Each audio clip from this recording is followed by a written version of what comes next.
শেখ হাসিনা পদত্যাগ করায় কিছু মানুষ বলতাছে যে আমরা হীরার টুকরা হারাইছি, আমরা সোনার টুকরা হারাইছি।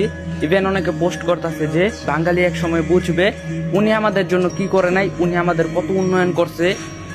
উনি এখন চলে গেছে, বাংলাদেশ খুব নিকটেই ধ্বংস হইতে চলতেছে। তো মানুষ ইভেন অনেক পোস্ট করতেছে যে বাংলাদেশ খুব তাড়াতাড়ি ধ্বংস হয়ে যাইব। তো ওনার অভাবটা বাংলাদেশ একদিন বুঝতে পারবো। আরো কত কিছু মানুষ এমন ইমোশনাল টর্চার করতেছে এখন, মানে পোস্ট করতেছে সবাই।